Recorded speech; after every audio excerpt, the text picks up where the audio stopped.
Question 11. Given the table, what is the relative frequency of mangoes? Given the table, fruit and frequency, the mango is 25, apple is 15, orange is 20, and the total is 60. Is it A, 42 hundredths, B, 25 hundredths, C, 33 hundredths, or D, 40 hundredths? I'll give you 5 seconds to think about your answer.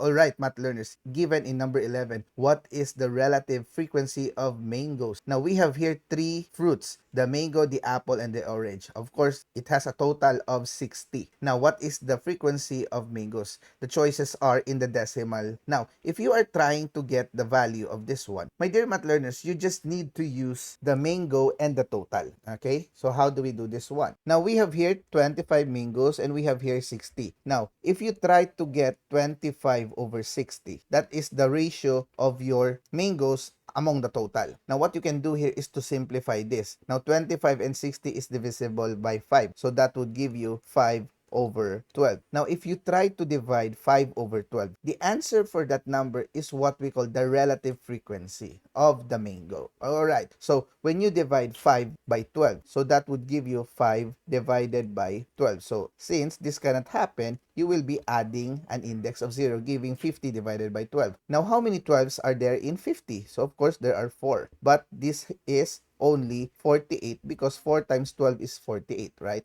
And then you subtract it, you will get 2. Now, since this is not yet 0, we will be adding another index of 0. This will give us 20. Now, if this 20 will be divided by 12, how many do we get? Of course, there is only 1. So, that will give us 12 and this will become 8. Adding again another 0. So, therefore, that is 80 divided by 12. So, how many 12s are there in 80? So, there are 6. So, if you try to multiply 6 times 12, that would give you 12 carry 1. So, 6 times 1, that is 6, plus 1, that will be 7. And this will become another 8. So, therefore, we can know that this is 0.41666666. It will never end because this is repeating and non-terminating decimal. Now, if you get the round off of 0.416 into 2 decimal places, that would give you 0.42. So, the correct answer for this given problem is letter A. Now, let's check whether we are correct, my dear math learners. Alright. Easy, right? Very easy, my dear math learners. So, I hope you got that one. If you do have some confusions, feel free to put your inquiries in our comment section below. Now, let us go to question number 12. Using the same table, what is the percentage of oranges? Is it A, 33.33%, B, 25%, C, 42%, or D, 20%? I'll give you 5 seconds to think about your answer.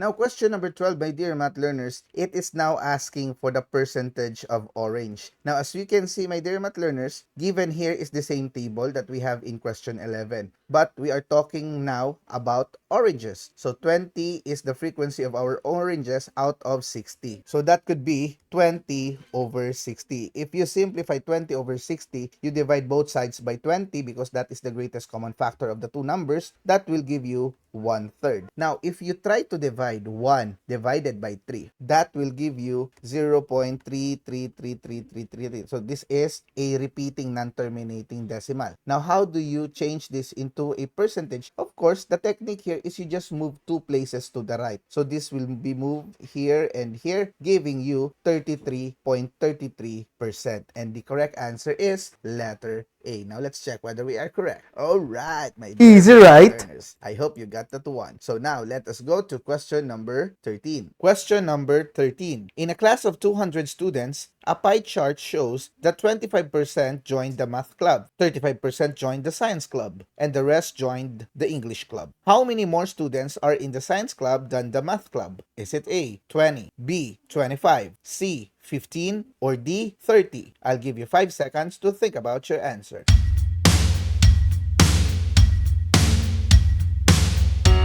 Okay, my dear math learners. Now, here in question number 13, we are given 200 students in a class. And then, the pie chart shows 25% joined the math club and 35% joined the science club, and the rest have joined in the English club. Of course, adding 25 and 35, that would give you 60. So therefore, 40%, which is the remaining, that is the percentage of the English club, or the people or the students who join the English club. But the question here is that how many more students are in the science club than in the math club? So if you compare 35% in the science club to the 25% of the math club, that is 10%. So of course, my dear math learners, what is the 10% of 200? You just multiply 200 times 10%, which is 0.1. When you change it or convert it into decimal, that would give you 20. All right, let's check whether we are correct.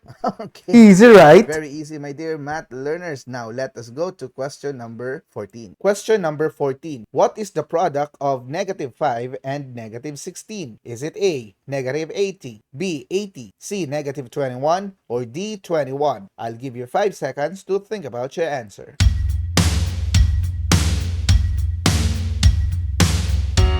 Okay, my dear math learners, question number 14 is very, very easy. Why? Because we are trying to find the product of these two numbers, negative 5 and negative 16. Now, when you multiply negative numbers, two negative numbers, they are considered like signs. Now, like signs, when you multiply them, it will always result to positive number. Therefore, letter A and letter C is already wrong in this given question. Okay, now, how do you multiply numbers? Of course, you just do the repeated addition. So, when you multiply 5 and 16, the correct answer is very good. The answer is 80. So, the correct answer is letter B. Alright. Easy, right? Very easy, my dear math learners. Now, let us go to question number 15. Question number 15. Multiply negative 7 times negative 13. Is it A, negative 91, B, 91, C, 20, or D, negative 20? I'll give you 5 seconds to think about your answer.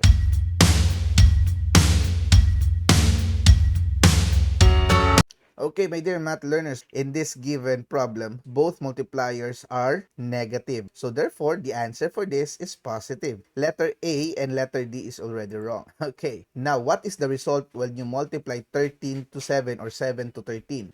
Okay, the correct answer is 91. So the correct answer is letter B. Easy, right? Very easy, my dear math learners. So now let us go to question number 16. Question number 16. What is negative 15 times 12? Is it A, 180, B, negative 180, C, 27, or D, negative 27? I'll give you 5 seconds to think about your answer.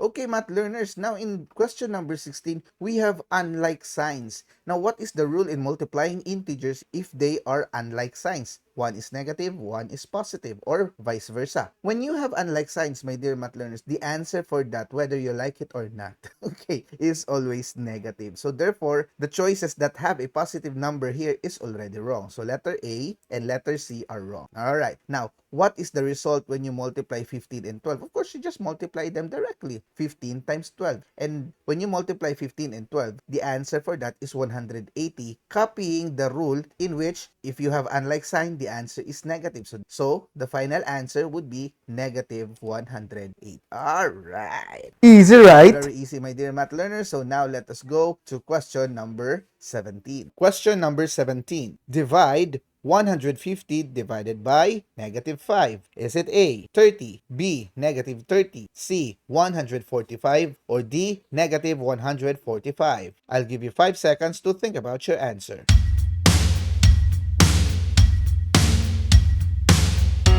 Okay, math learners, what is the rule if ever we are talking about division? Now, multiplication and division of integers always apply the same rule in terms of its signs. When you are multiplying or dividing same signs, the answer would be positive. Otherwise, it will become negative if you have unlike signs. Now, since we are talking about dividing 150 to 5, then the answer of that would be 30. However, the two numbers are unlike signs. One is positive, one is negative. Therefore, the correct answer is negative 30. So, the correct answer is letter B. Alright. Easy, right? Very easy, my dear math learners. Now, let us go to question number 18. Question number 18. What is the quotient of negative 96 divided by negative 8? Is it A, negative 12, B, 88, C, 12, or D, negative 88? I'll give you 5 seconds to think about your answer.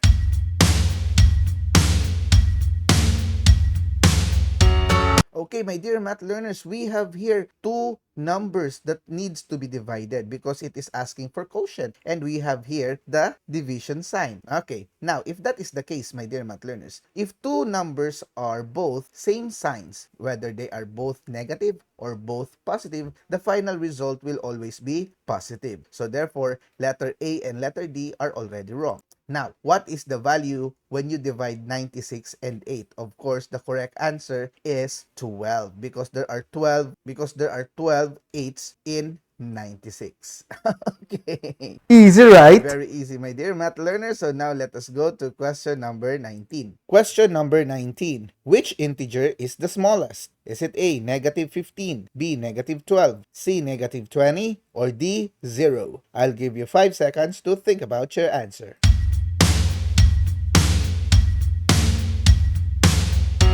Okay, my dear math learners, now we are asked here which integer is the smallest. Of course, if we are talking about numbers, it could be a negative, a positive, or a 0 because 0 is neither negative nor positive. It is in the middle of the number line. It is the boundary between the positive numbers and the negative numbers. Now, comparing 0 to a positive number, the lowest is always 0 if the two are being compared. However, comparing 0 to a negative number, the number that has a value that is bigger compared to the other negative numbers, that is actually the smallest number. Okay, so the more you have a long distance far from 0, it means that the value is getting smaller. So among here, negative 12, negative 15, and negative 20, which is farthest from 0? Very good. That is negative 20. So therefore, the correct answer for this is letter C. Easy, right? Very easy, my dear math learners. Now let us go to question number 20. Question number 20. How would you represent a decrease of 35 points as an integer? Is it A, 35, B, negative 35, C, 35 plus, or D, 35 minus? I'll give you 5 seconds to think about your answer.